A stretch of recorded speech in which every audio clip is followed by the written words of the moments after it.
Hello, and we are so excited that you have joined us today. I'm your moderator, Faith Rogers with DKB Med. As we start 2022, we have now entered a phase of the pandemic with Omicron causing more COVID-19 cases than we've ever seen, and hospitalizations are also on the rise. Fortunately, you're in for a great presentation today with our excellent faculty who will do their best to make sense of it all. For those of you that may be watching us for the first time, welcome. And if participated in some of our over 150 webcasts on this important topic, we do welcome you back. We've been developing COVID education since March of 2020, so nearly 2 years later, we are incredibly grateful for the progress we've all made in managing patients during this pandemic. Before we get to today's program, a few housekeeping notes. You'll notice several windows on the console. Please move these around and minimize what you don't need. And you're also able to submit questions for the faculty by clicking the Q&A button on the left side of the window. And you'll also be able to access the evaluation and the test for credit by clicking that Claim Credit button. Your thoughts and comments are important and will help us develop future activities. Okay, so here are those great faculty I mentioned earlier. For those of us who have been with us since last year, you will recognize them. And for our new learners, please meet Dr. Vega and Dr. Auwaerter. Thank you, both of you, again, for taking time out of your busy practices to be here today. Great to be here. Thank you. Yep. Thanks so much, Faith. Thank you. Here are our faculty's disclosures today.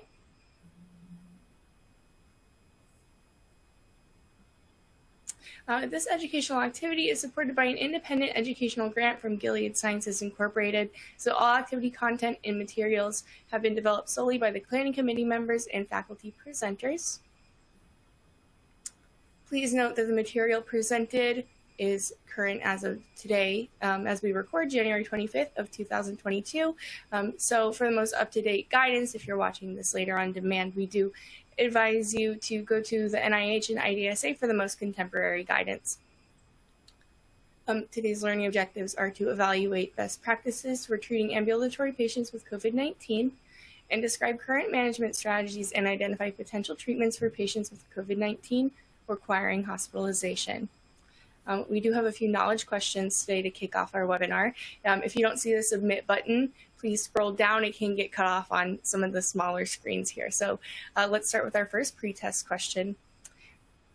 This is Will is a 14-year-old boy with sickle cell disease who has mild COVID-19, most likely due to the Omicron variant, with first symptoms 4 days earlier. Which of the following lists drugs that are preferred for patients like Will? So bamlanivimab and etesevimab or molnupiravir, casirivimab, imdevimab, or fluvoxamine, nirmatrelvir, or ritonavir, or sotrovimab, and nirmatrelvir and ritonavir, or molnupiravir. You will please have to excuse me for the pronunciation there. Our faculty will correct that for me later on. You did great. That was excellent. It is no easy task for anyone. Thank you. All right, and we'll move on to the next one. Which of the following statements about nirmatrelvir or ritonavir is correct? Is it FDA approved for patients 18 years or older at high risk of complications? Must be initiated within 3 days of symptom onset? No drug-drug interactions of concern? Or administered orally twice daily for 5 days?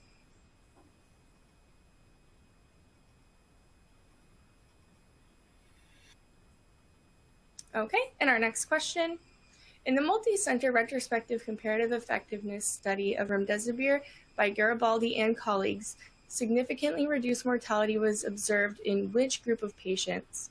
Is it patients not receiving supplemental oxygen, patients receiving low-flow oxygen, patients receiving high-flow oxygen, or all hospitalized patients?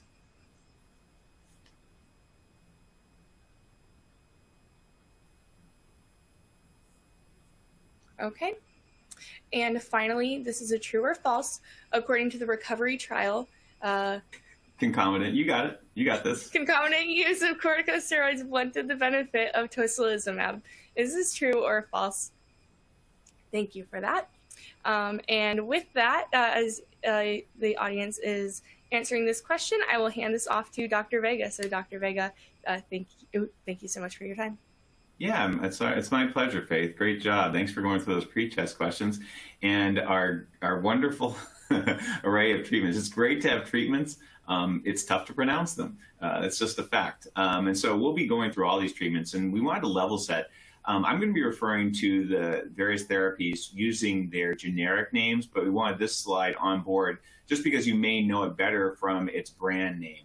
And so we thought it was important to share this information just as an information slide. I really appreciate everybody in our audience joining us right now. It's incredibly important. It's also really tiring, and this is why. This slide explains exactly why. We're seeing this surge. The current surge with Omicron easily takes over in terms of number of cases in the United States versus any previous surge.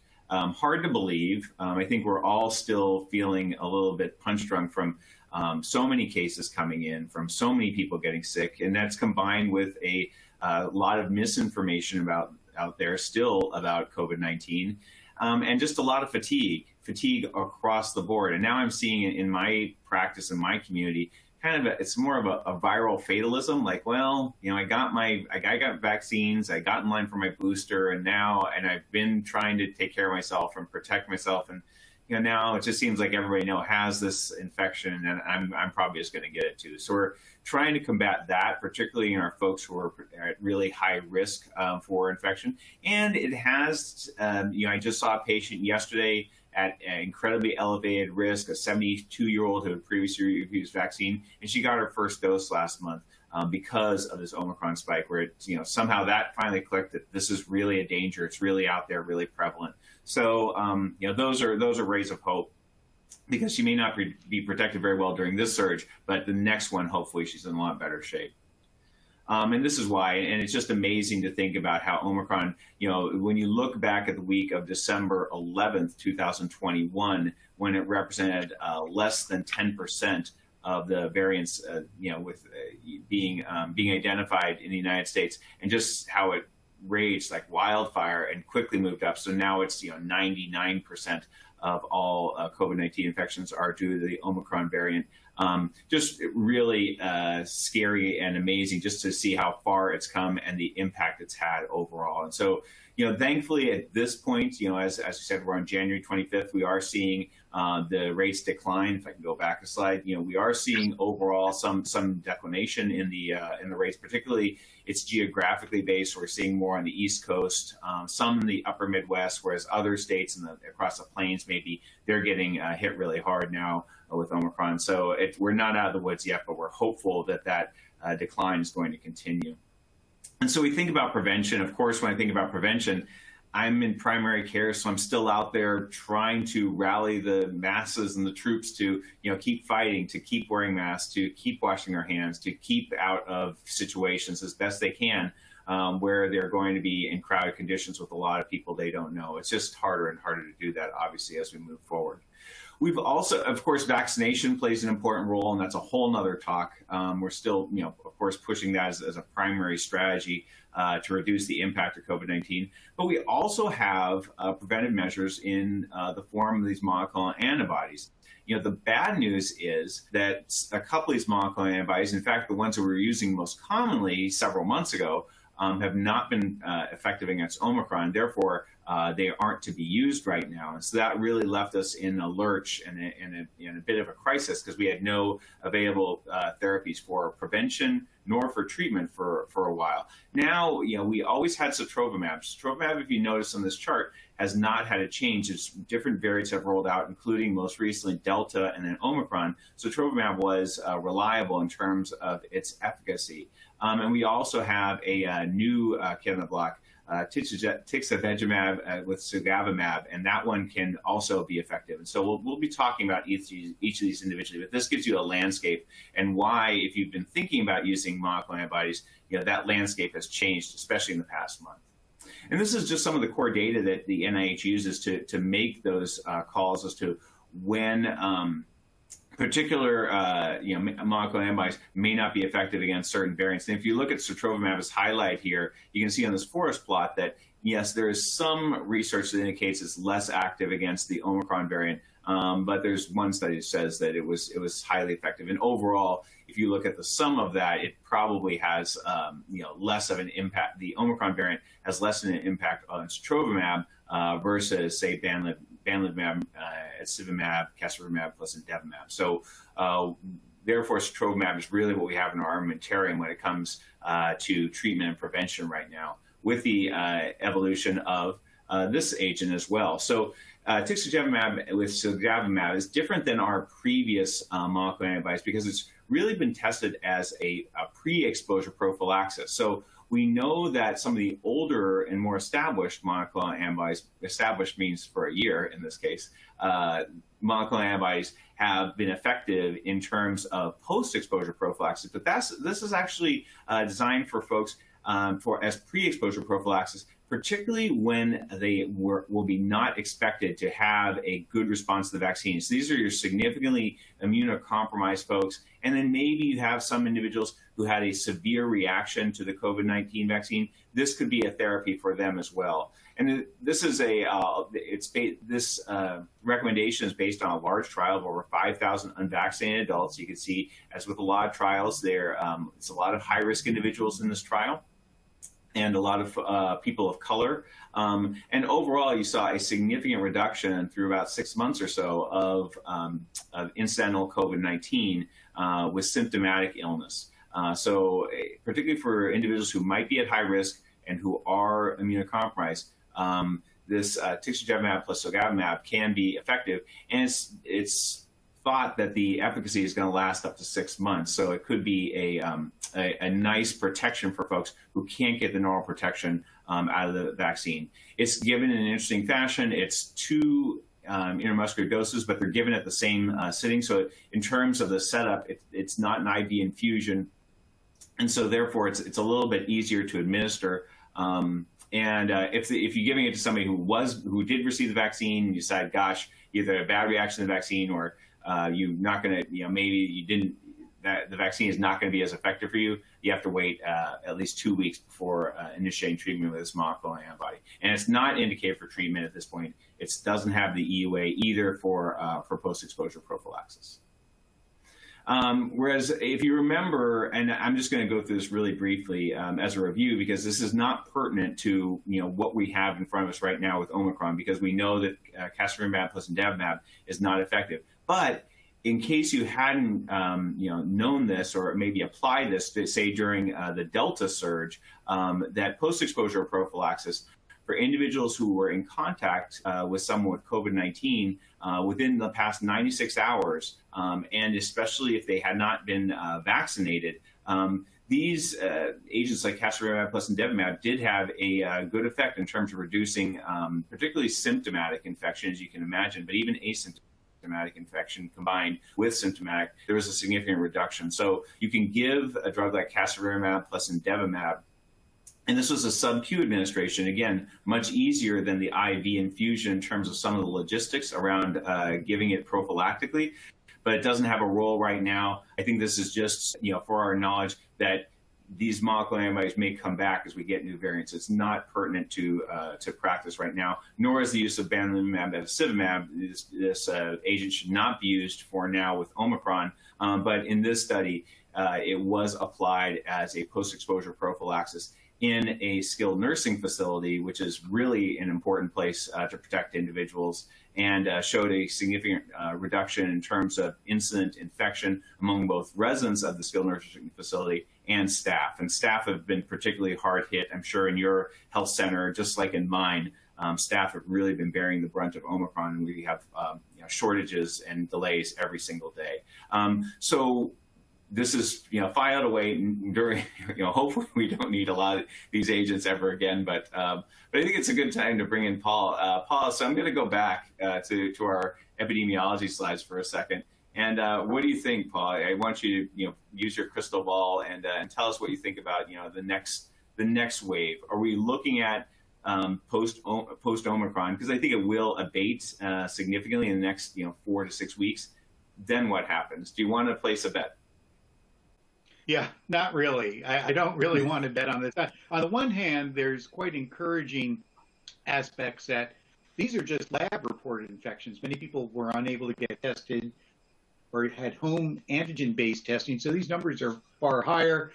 There's hopes that people that are unimmunized now have Omicron immunity, and perhaps that will be protective and lead to leading this virus into more of a routine, mundane respiratory virus. But this has been a virus that has had uncanny abilities to surprise us. And the one aspect about Omicron immunity is if you haven't been immunized, at least preliminary studies have suggested Omicron immunity, for example, is not very good against Delta or Alpha variants. And so that means that there could still be opportunities for yet another variant to get involved. So, I've been continuing to preach that. I mean, even if you've been infected, natural immunity is not the cat's meow here. You really would be best to pursue immunization post-COVID and include a boosting dose of the mRNA vaccine. So that's still a message I think will still be the best way to try to help get us out of the pandemic. Yeah, I think it's good to stay on that message now because there is this huge psychological issue at play where everybody's just feeling so burnt out. And again, this is patients and providers. And so, we really have to steel ourselves that, this is not going to be the end. We don't know exactly what's going to happen, but, one thing we can't say is that, well, once Omicron is gone, we will go back to, maybe small outbreaks here and there, but, everything will be very back to normal. I don't think any of us feel comfortable saying that. And it's important to just start to think ahead, just because I think that helps us psychologically to prepare. So we're ready for the workload, we're ready for, continuing prevention measures, and we continue to work through this as an ongoing crisis, which it really is. All right, so I'm going to flip back to where we stand now, and this is a nice slide. So this is interesting that NIH not only provides recommendations now. So so I'm on the front lines of treatment for COVID-19, and for the past few weeks we've been desperate for a therapy to actually treat COVID-19. We're seeing severe shortages, and now maybe a little bit of alleviation in terms of getting some of the oral drugs on board, which is really great.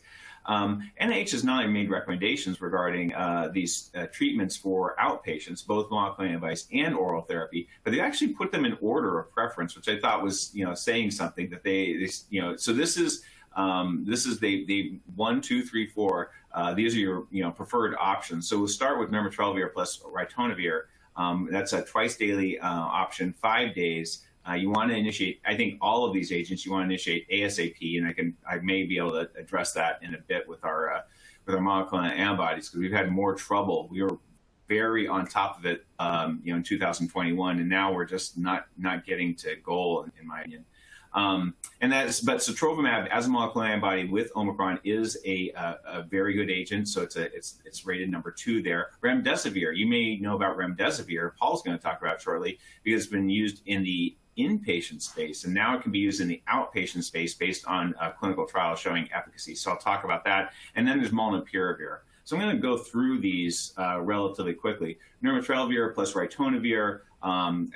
This made big news. So this is the oral agents combination of a newer agent with an older one that was primarily used for HIV care, and isn't really part of most modern regimens. But when it's initiated promptly, you can see within 3 days, but even within 5 days, there's a significant reduction in the risk of hospitalization or death. So just like a lot of the previous treatments, particularly monoclonal antibodies, the main thing we gain from oral treatment appears to be a reduction in severe illness. And so it's going to be most effective in that outcome for folks at high risk. So older individuals, those with more comorbid illnesses, those are the folks who really benefit. So there's no doubt this seems like a beneficial option. It is becoming now more, at this point in time, more available in my area. It was really hard to find over the last 2 weeks, but now we're starting to see some doses available. One of the things that is a concern is the risk for drug-drug interactions with nirmatrelvir plus ritonavir. Ritonavir in particular, so it's a powerful inhibitor of the of cytochrome P450 system. And I think the two drugs in my practice commonly that I see that could have the most impact here are statins. So I don't have a problem telling a patient, hey, hold your statin for 10 days, while you're taking this drug and shortly thereafter, and then restart your statin. I don't think that's a big deal. The bigger problem is on folks for folks with anticoagulant treatment, particularly warfarin, but also the DOACs are also affected by ritonavir. So here you're faced with, I think, more of a dilemma, also remembering that COVID-19 can predispose folks to thrombosis. So given the fact that it's, both oral treatments, both forms of oral treatments, whether you're talking about warfarin, whether you're talking about DOACs, might be impacted, probably the safest thing is just to switch patients at risk of thrombosis. That might be folks with atrial fibrillation, artificial valves, history of significant VTE events. Switch them over to low molecular weight heparin treatment at home for a week, and then they can restart their oral anticoagulants is what I recommend. So that is the tricky one with this agent. And you might also think, gosh, if that becomes too much because you have a person who's sick, trying to coordinate that, that might be a good time to go towards sotrovimab. Remember, the EUA is for folks that are at least 12 years of age. They have to be at high risk of complications. They have to be treated within 5 days of symptom onset as well. All right, sotrovimab has been proven, again, like the other monoclonal antibodies, to have a significant improvement in outpatients and the risk of hospitalization or death. Again, if you look at the clinical trial, a lot of folks with high risk of complications, a large number of people of color. It seems to retain its activity versus the Omicron variant, which is an important headline that we don't want to ignore. And kind of like casirivimab plus imdevimab, this one can be given in different forms. It can be given IM, but it's not approved for that. So watch that space. That might be something that changes in terms of its EUA, and we may see it available for IM dosing, which would help. I had a patient who was very sick and unfortunately had about a 2-day delay in getting sotrovimab, which is not ideal, obviously, when you have a very high-risk patient. I really was trying to push to get this, to get sotrovimab on board right away. So to go over our EUAs again, so it's really for folks, so these monoclonal antibodies are used primarily in the outpatient setting. They're used for individuals who are at high risk of COVID-19 complications. You can see that in the EUA, you don't really have to address vaccination, although with our shortage right now, folks who are vaccinated are not being prioritized for treatment with sotrovimab. Age has to be more than 12 years for sotrovimab, but I think it is worth noting, just as a footnote, so we can recall it when, if it becomes available again, bamlanivimab plus adalimumab is now recommended, down to the age of very young children. So it can be used, as we see, especially more children being infected right now than previously, as the overall number of case increases. That's important to recognize, but should not be used right now because of Omicron. And again, you have to watch these. The infusion takes an hour. They have to be watched for an hour afterwards. There are rare adverse events, including anaphylaxis, that have happened. So therefore, a crash cart has to be ready with personnel who know how to use it. What are those criteria for high risk? I was describing my patient the one patient who received sotrovimab had multiple criteria. I think that's usually who we see because it's rare to see somebody with, say, just diabetes. A lot of times it's diabetes, hypertension, chronic kidney disease, obesity. So those who tick off more categories on this list are generally going to be at higher risk. But you can also use your discretion as well. But I think the key is make the decision early that this is what you want to pursue. Make sure you get the patient and their caregivers to buy into it, and then activate, hopefully, your infusion center team to act. All right. So what about remdesivir? I mentioned that this is relatively new and it's available for outpatients now. It's based on the Pine Tree trial. So these are unvaccinated, non-hospitalized folks with mild to moderate COVID-19, but they were at increased risk for complications of COVID-19.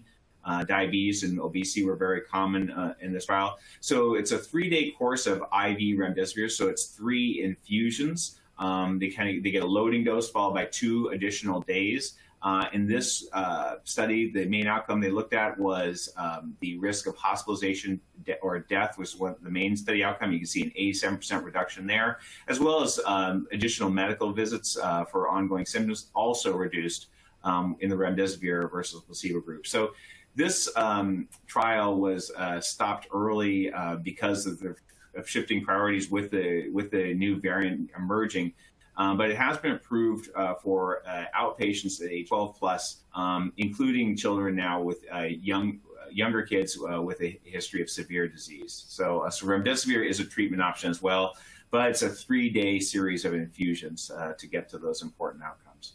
Molnupiravir had its EUA in December 2021. It focused in a trial on outpatients who weren't vaccinated. They had one risk factor. It's similarly a 5-day course. It's supposed to be given within 5 days of symptom onset. You can see that overall there was a more modest reduction compared, say, with nirmatrelvir, ritonavir, in terms of the risk of hospitalization or death, but it was a significant reduction. This issue of potential fetal harm is if you read the EUA, it's pretty serious. So for women, they are supposed to abstain from sex or use assured contraception for 30 days after taking molnupiravir. In addition, they're supposed to have a pregnancy test, and it's actually recommended they get a serum pregnancy test before initiation of treatment, and which interrupts the whole chain of like, I really want to get this drug on board as soon as possible to help, and to have to go into a lab when you're sick and potentially infecting other people, I think is a big problem. For men, they're supposed to abstain for sex or use, I assume, barrier contraception for 90 days. After treatment with molnupiravir. So that's going to be a difficult thing to manage for a lot of folks realistically. And so molnupiravir has, but it is another one that has the EUA for high-risk adults, mild to moderate COVID-19. It didn't really do a great job, molnupiravir, in terms of improving self-reported symptoms or signs. And it seemed to be similarly effective whether the patients had high or low nasopharyngeal titers of SARS-CoV-2. And I skipped ahead, sorry. High titer convalescent plasma is an option as well. So this has been used among inpatients. It's also been tested among outpatients. Over 1,000 individuals enrolled in this trial. It's a randomized controlled trial. And this is using that high titer convalescent plasma, which is likely to be more effective versus some of the more low titer ones that were used previously. So the average time before infusion was 6 days since symptom onset in this study. And what they found was overall those who received the plasma versus placebo had a lower risk of hospitalization, lower risk of requiring oxygen overall. And so really seems to be a good niche for folks who are immunocompromised. Like those individuals who have a significant history of immunocompromise may be the ones who benefit most from high titer convalescent plasma, getting that passive immunity. There are some investigational, as if that's not enough information. It's great to have options, it really is. But there is always something in the pipeline when it comes to COVID-19. Whoops. So, as I mentioned, nirmatrelvir plus ritonavir is indicated now for high-risk patients. What about using it for standard risk, those patients who don't have some of those high-risk conditions? And so this is an interim analysis only, but it does seem that when it comes to the risk of hospitalization or death, this oral agent, also known as Paxlovid, is effective in reducing that risk, which is going to be likely lower for folks at average risk, but still look at 2.4% of patients receiving placebo in this interim analysis were still being hospitalized or died. And so if you start to apply this broadly to the many individuals who are at lower risk or standard risk for hospitalization with COVID-19, this starts to have a pretty sizable impact in reducing the impact on hospitalization. So unfortunately, didn't reach its endpoint of sustained alleviation of symptoms. Patients with COVID-19 are still going to be symptomatic. I haven't seen, that's one of the outcomes that's been hard to move in clinical trials. That a lot of these agents more effective at preventing severe illness versus actually alleviating symptoms and shortening the duration. Fluvoxamine, there's been interest in so many drugs have tried to treat COVID-19. These are repurposed drugs. Obviously, fluvoxamine is an SSRI. It's used for depression. But there was some evidence in non-randomized trials that it could be effective in the treatment of symptomatic COVID-19. And it does have some 2 randomized trials which support it, although they're somewhat limited. In this large trial out of Brazil, fluvoxamine was given as a 10-day course. It was twice daily within 7 days of symptom onset. The outcome here, the main outcome, was either hospitalization or an ED visit for more than 6 hours. And it's that latter that causes some question, because right now, in the United States, we've certainly seen ED visits that last longer than 6 hours for patients with very mild symptoms. It was just a question of the logistics of moving through the ED because they're so impacted right now.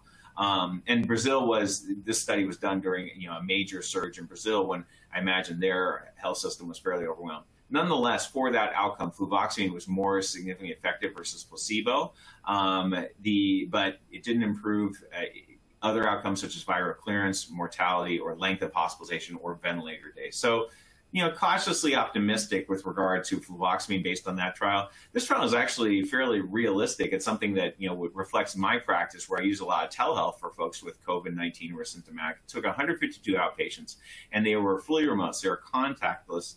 And they were given fluvoxamine at a median of 4 days. And it was dosed twice daily, but then it was dosed 3 times daily. And they showed that there was no clear clinical deterioration in patients who were just charting their symptoms at home. None of them did worse than the fluvoxamine group versus 6 who did worse than the placebo group. So small trial with less power. Reflects, I think, a little bit more of my practice, and the outcome is wasn't so objective; it's more subjective. But fluvoxamine may work, and I think of it as like, if there's nothing else available, fluvoxamine could be an option. It's relatively safe. You do have to watch for some drug-drug interactions with it as well. New monoclonal antibodies are also being tested. So this is Auwaerter and romlusvimab, and again, the main outcome that they're looking for is hospitalization or death in their placebo-controlled trial. Folks enrolled within 10 days of symptoms, all at high risk for complications. Now, this one does appear to retain its activity against Omicron, and so we might be seeing action on this EUA relatively soon. So this is another one to watch. It would give us another one besides sotrovimab that can be used to treat symptomatic folks with COVID-19. And then there's insovimab. Sorry, I kind of laugh because it's like, well, let's make it easier to pronounce by avoiding the imab at the end. How about insovimab? Sold. So, but it is a little bit easier to pronounce. So, but it does have a different mechanism compared with the other monoclonal antibodies, but it still works on that receptor binding domain of the spike protein. So it's still targeting the spike protein, just in a different way. And in this trial of 407 adults within 7 days of onset of symptoms, the randomization to insovimab versus placebo resulted in a 78% risk reduction in hospitalization, ED visits, or death. And this is another one that retains its activity against Omicron. And this, but is not sought at EUA yet. It's something on the horizon that probably will happen soon. And as I always say, we've got all these treatments, and luckily with Omicron, so many patients are being managed as outpatients now, and we aren't seeing the wave into the hospital. It's just there's so many people that the hospital is becoming more populated with folks with COVID-19, and which is a shame. So I will hand it over to Paul to do this to take over. But first, any comments on that first part of the talk, and particularly those NIH recommended therapies for outpatients with symptomatic COVID-19? Yeah, I think the NIH and many of us who are clinicians have that same kind of organizational thought. The first 3 recommendations, the reason they're tiered a bit is just because of logistics. So, for example, nirmatrelvir, ritonavir is oral. So if you can use that, you're not worried about renal dosing or drug interactions. That's the bomb. Second is sotrovimab, which is excellent, especially for immunosuppressed patients, but of course it's an IV infusion.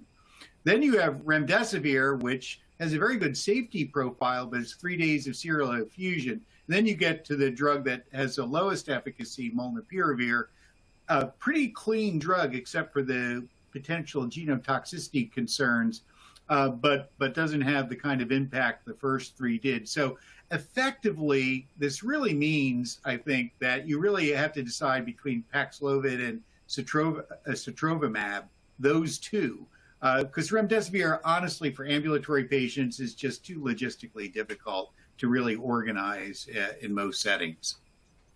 Yeah. So, yeah, thanks, Chuck. And for hospitalized patients, I think, as you pointed out, there are more than ever in hospitals and with great strain. But people are admitted with COVID, meaning they're there for other reasons, heart attack, GI bleed, and they're found to have positive screening tests versus admitted for COVID-19. And although there's been great changes in our outpatient therapies, especially with the Omicron variant, really the inpatient treatment has remained relatively stable over this time despite Omicron. And that's a reflection of, one, that remdesivir is active against Omicron, the intravenous antiviral, and two, anti-inflammatory responses from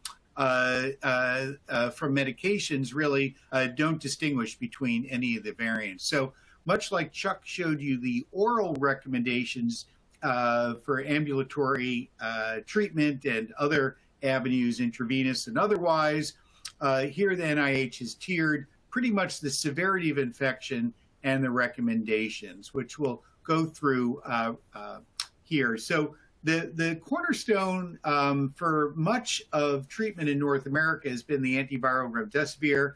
The Act 1 trial was done very early in the epidemic, but was a gold standard placebo-controlled, double-blinded, randomized controlled trial that did show a benefit in terms of reduction in length of stay and improved recovery times, which is important if you have people in hospital. But the mortality benefit really was not identified. And as you can see in the four panels to the right, the later you receive the drug, for example, if you started the drug when someone was in the intensive care unit, much later infection, there did not seem to be any impact compared to earlier, as in panel C, for people who are on oxygen.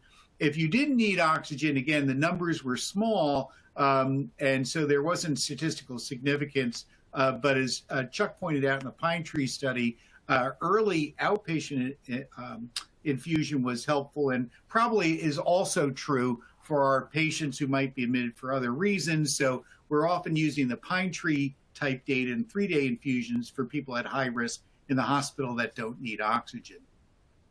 Now, conversely, in much of the world, remdesivir hadn't been embraced because of this solidarity trial. This was a 4-arm trial with no placebo group that looked at also interferon beta, hydroxychloroquine, so again, done very early on. And there wasn't any, this trial was a pragmatic trial. They had minimal collection of data. There wasn't a lot of, there wasn't an ability to do much in the way of subgroup analysis. There was no mortality benefit. So the drug really hadn't been embraced because they thought it was not useful, and they didn't think it helped on length of stay. But again, the practice in many of these sites, for example, much of the remdesivir was, of that trial was conducted in Iran, for example. It was open label, people could switch treatments. So I think for many of us, we didn't feel it added quite as much as did something like the Act 1 trial. And then a more recent European trial pretty much replicated what we saw in the Act 1 trial. This was a smaller trial, but was randomized to remdesivir or standard of care. And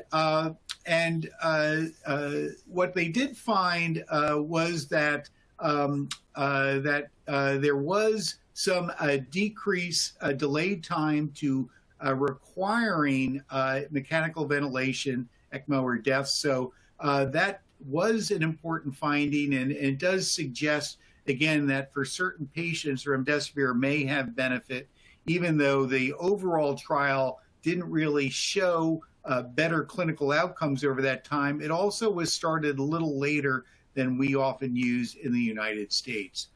To give you a different idea, just from a real-world experience, this was a very large database that was examined regarding remdesivir use over the first parts of the pandemic by my colleague, Brian Garibaldi, and found that there was a mortality benefit, especially for the same kind of group that the Act 1 trial showed a reduced length of stay, and that's people that are in the hospital on low-flow oxygen. this kind of study, I think, just helps reinforce that it didn't find the alternative, that it didn't help, and helps reinforce that we think remdesivir is a useful compound to treat severe COVID-19, and is really the only FDA-approved drug so far for SARS-CoV-2 infection in the hospital. And so if you look at a larger set in this retrospective review here and the plot, you can get a sense that that if you look at this database, you do see mortality benefit, especially on the low flow, somewhat more nebulous on the high flow states. That's going to be later in infection. So again, the earlier you can start remdesivir in patients that are going to do worse, the better. Dexamethasone has become a very standard treatment worldwide on the basis of the recovery trial, which especially showed significant benefit if initiated in ventilated patients. But even those who were on oxygen also had a statistically significant mortality benefit because of the size of this trial. However, if patients weren't on oxygen, there was a trend towards worse outcomes. So there's always been this approach not to use steroids unless if someone is developed severe COVID-19, which is usually that second week of illness during the hyperinflammatory phases. The 6 milligram dose was sort of picked somewhat arbitrarily for the recovery trial, has become a standard. Question is higher dose better? And in fact, a lot of ARDS trials looking at steroids used higher doses. And this particular dose finding study here in 1,000 patients compared 6 versus 12 milligrams and found really that the time to death curves, as you can see here, sort of split. And looking at this, I would say most people would say we should stick with the 6 milligram dose. But again, how we're treating this, as always, when you're making quick decisions early in the pandemic, you're picking what you think might be a good dose, and it's not quite the same as the kind of dose ranging phase 1, phase 2 trials that you may see. One drug that sort of was in favor, fell out of favor, and came back in favor is tocilizumab, in part because, again, of the large trial done in the UK, the recovery trial, pragmatic. And here, the monotherapy tocilizumab trials really didn't show a lot of benefit. But because the recovery trial established steroids as part of a standard of care, this tocilizumab trial was done whereby over 80% of people were already on steroids. And this found that there was a mortality benefit and decreased need for going on to mechanical ventilation or dying, as well as improved outcomes, especially in a group that had inflammation, generally C-reactive proteins of over 7.5 there, and also were people that needed increasing respiratory support. So often we're using it in our hospital. If someone's on remdesivir and dexamethasone but rapidly progressing to high flow oxygen, these are the patients that we're adding tocilizumab. And this gives you an idea when looking at subgroups of the smaller numbers that never got steroids in the recovery trial. You didn't see the benefit with tocilizumab, and this was very much in keeping with earlier monotherapy trials of tocilizumab. But when it was combined with the broad anti-inflammatory steroid plus the targeted anti-interleukin-6 receptor blocker tocilizumab, you really then saw the benefit in terms of mortality favoring tocilizumab use. Now, this drug, baricitinib, is a JAK1, JAK2 inhibitor that hasn't been widely used, but just today, the WHO has put it into their guidance as an alternative to tocilizumab. It's been on guidance documents from both the IDSA and the NIH for a while now. But based on the Act 2 trial done in 2020, there was a one-day benefit from using baricitinib, but very few people were on steroids in that trial. A newer trial called the Barrier trial, much like the recovery trial we just discussed, so many of those patients were on steroids, about 80%, and when you added the baricitinib, there was a mortality improvement. So this is an alternative to tocilizumab, and so there's this option of using this drug in addition to steroids for those patients that are getting worse. Lastly, in terms of investigational agents, a couple things that are just intriguing. Whereas we're not using casirivimab and divimab anymore because of its lack of activity against Omicron, in the recovery trial, it did have a mortality benefit that was seen when given with a substantial infusion, a higher infusion amount, but in this subgroup that was seronegative, meaning these were people that really didn't respond to vaccine or have prior infection. And in those patients, it definitely had some improvement. And I know the FDA was considering expanding the EUA for this drug, but of course, at the moment, at least with the current Omicron variant, the strategy is dead in the water. But does speak a little bit to the convalescent plasma that we discussed earlier, that this, again, may have an opportunity, especially in patients that you think may not respond well to vaccine. One drug which I actually was on the Data Safety Monitoring Board, presented its data to the FDA. This is an anti-GM-CSF. Again, another rather broader anti-inflammatory agent that was used as monotherapy largely in this case, that did have a positive trial, but there were some issues with the trial in terms of sites and so on. So it's being studied in an ongoing active 5 trial where it's complexed with remdesivir versus remdesivir monotherapy. So we'll see if this yields any benefit there. There were other trials with similar compounds made by other companies that didn't really turn out as well, but were generally smaller trials.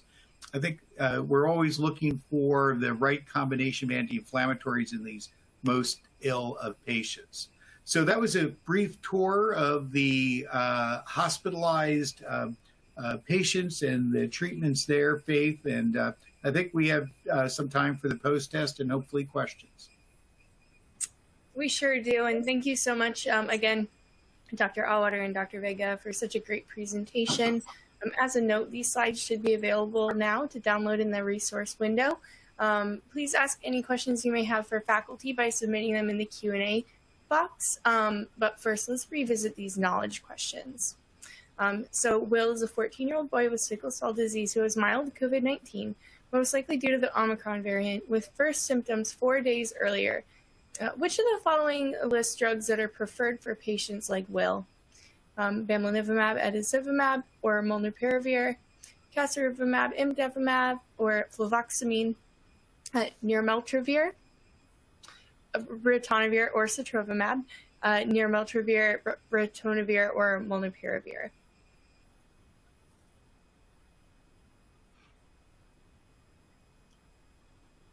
Okay. So here's our learner response before. And here's the response after. So what is the correct answer here? So it's actually number 3 there, nirmatrelvir, ritonavir, and sotrovimab. So you have unfortunately a young male, 14 years of age, he has mild COVID-19, and so he has sickle cell disease, so he's high risk, and so he would fit in the age category for approval for both nirmatrelvir, ritonavir, the oral drug, or sotrovimab, the injected monoclonal antibody. And one thing way you could look at this is the way I'm trying to teach my my 9-year-olds to look at questions is when you don't know the answer, think about elimination, because we know that bamlanivimab, etesevimab, casirivimab plus indevimab aren't being used right now because of Omicron, so you can eliminate the first 2. And molnupiravir is just not as preferred, so it doesn't meet that top tier guidance from NIH. So therefore, be best off with nirmatrelvir, ritonavir, or sotrovimab. So I wonder if my 9-year-olds could get this right. I'll pose the question to them tonight. Yes, please let us know. Thanks. All right, and the next question, which of the following statements about nirmatrelvir and ritonavir is correct? So the FDA approved for patients 18 years or older at high risk of complications, must be initiated within 3 days of symptom onset, no drug-drug interactions of concern, or administered orally twice daily for 5 days.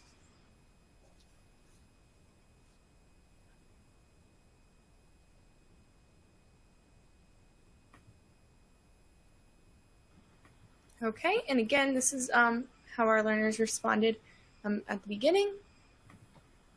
And here's the response now. So what's the correct answer here?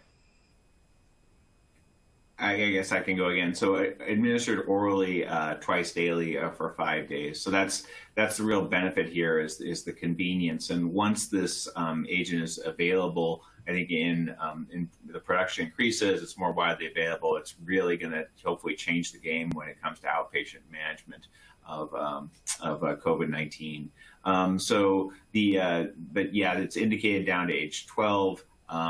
You want to initiate therapy as soon as possible, given up to 5 days from the onset of symptoms. And we talked about with ritonavir as a P450 inhibitor, it's very important to consider drug-drug interactions when prescribing as well. So that's for folks who are on that long list of medications. Really scan that list to make sure there's no significant drug-drug interactions before giving this agent. Fantastic. All right, and here is our next question. In the multi-center retrospective comparative effectiveness study of remdesivir by Garibaldi and colleagues, significantly reduced mortality was observed in which group of patients? Patients not receiving supplemental oxygen, patients receiving low-flow oxygen, patients receiving high-flow oxygen, or all hospitalized patients?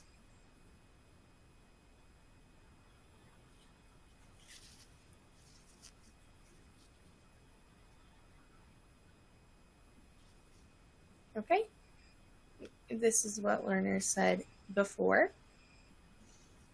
And here's what learners said after. So what was the correct response here, Dr. Auwaerter? Yeah, so Faith, this low-flow oxygen was in this very large cohort-based study, found improvement in terms of mortality. And this, again, is very in keeping, at least, with the same group that had benefit in the Act 1 trial in terms of reduced length of stay and time to clinical improvement. So again, earlier in a hospitalized state, the antiviral appears to have effect rather than later. So it depends when you initiate it. And so the other answers aren't quite correct. Excellent, thank you. And this is our final question here. So true or false, according to the recovery trial, concomitant use of corticosteroids blunted the effect of tocilizumab. Is this true or false?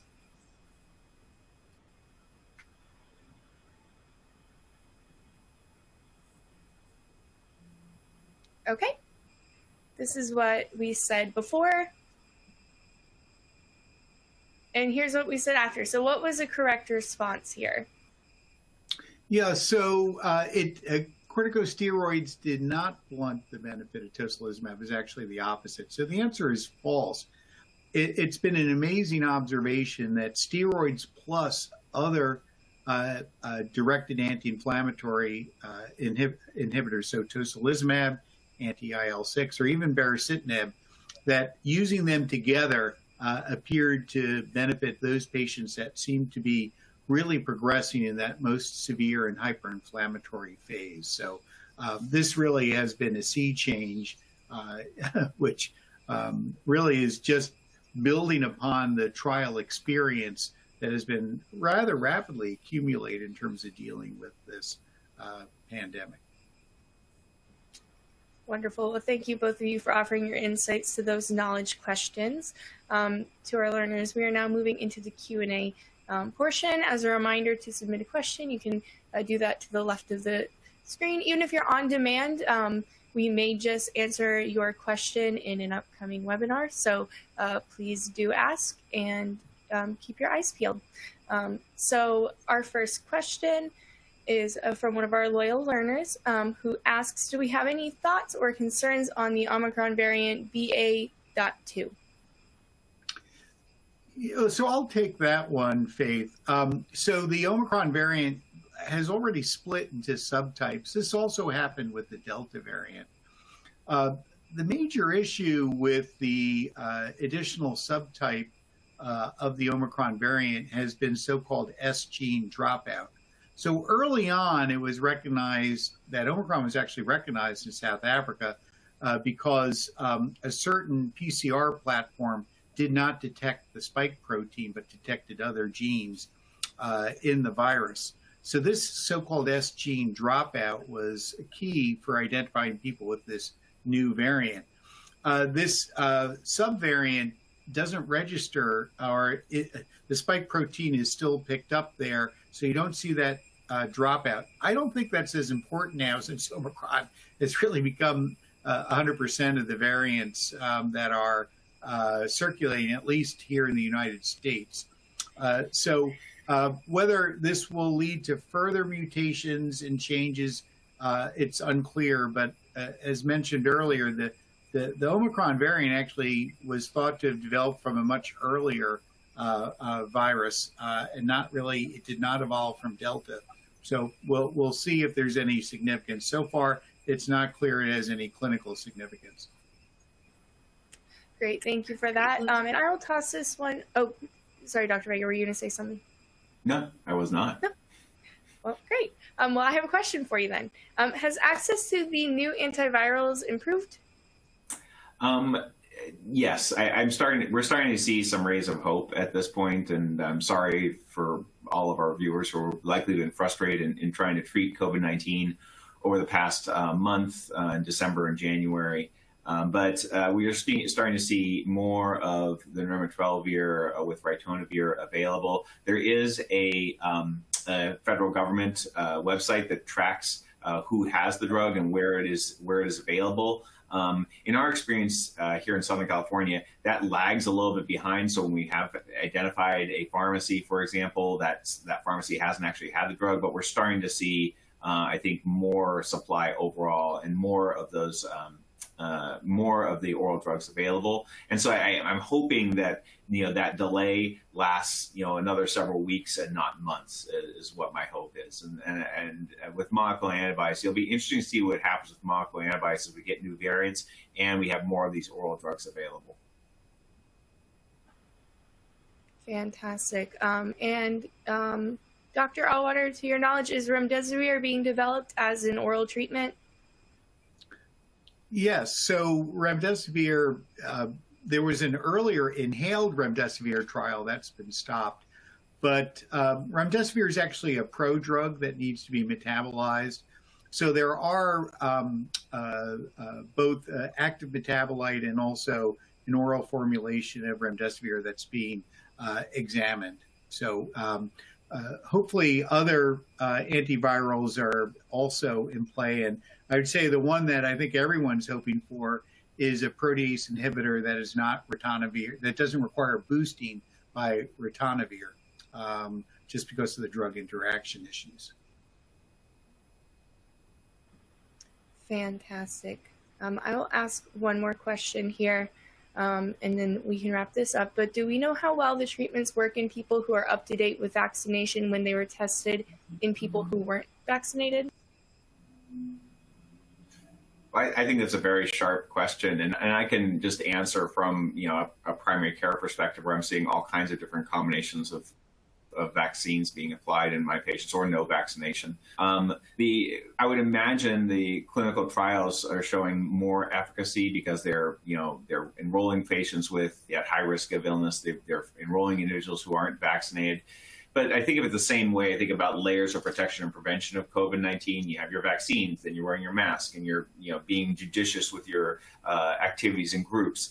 Same way when we have our very high risk individuals, those who are older with multiple comorbid conditions.